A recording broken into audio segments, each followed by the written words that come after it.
Sumaragas mapapala po sa ating lahat. Para sa ating pangaraw-araw na talata, tayo ngayon ay nasa Exodus, Kapitulo 32 sa versikulo 7 hanggang versikulo 14.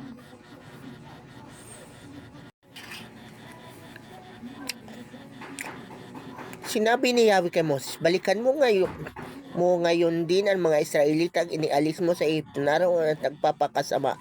Tinalikdan nila agad ang mga utos ko. Gumawa sila ng guyang ginto.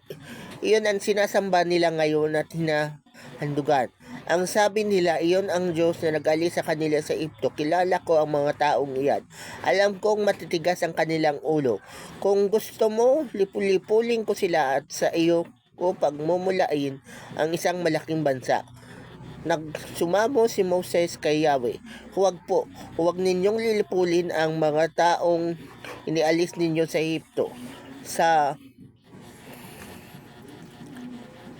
pamamagitan ng inyong kapangyarihan. Kapag nilipol ninyo sila, masasabi ng mga Ehipsyo na ang mga Israelita inialis ninyo sa Egypto upang lipulin sa kabundukan.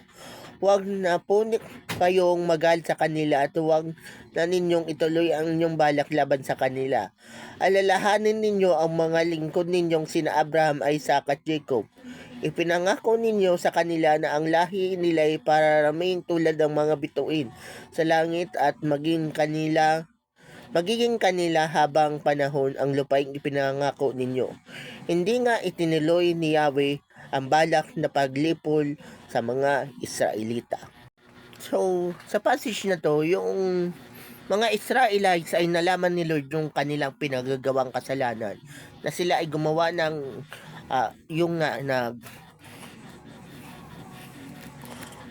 yung guya o yung gintong hugis baka na ginawa nilang Diyos, na syempre insulto yun sa Diyos. Alam naman natin kung ano mga ginawa ni Lord para maalis lang sila sa Egypt, sa slavery, pero yun ang ginawa ng mga Israelites. So sa point of view ni Lord, parang iniinsulto siya at ipinagpalit lang siya doon sa ginintoang baka.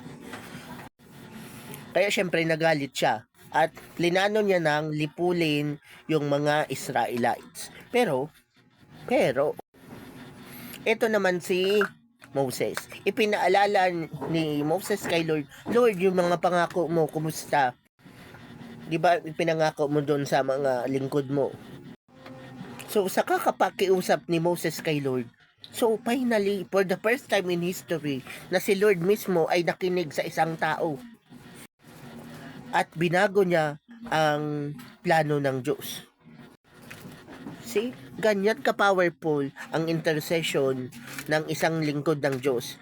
Kaya kapag may leader ka, isa sa mga responsibilidad nila ay ipag-intercede ka.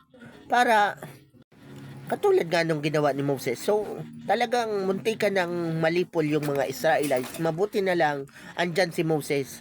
So, si Moses yung nakipag-negotiate kay Lord at nag-intercede. So, yan talaga ang isa sa mga dahilan kung bakit kailangan may leader ka na ka-level ni Moses. So, kinakausap nila si Lord at kinakausap din sila ni Lord. So, yun. O di ba? Kumbaga, nakinig si Lord kay Moses. Kaya yung leader mo, papakinggan din yan ni Lord kahit na super pasaway ka. Kasi after all, responsibility namin yan na mag-negotiate at mag-intercede sa harapan ng Diyos.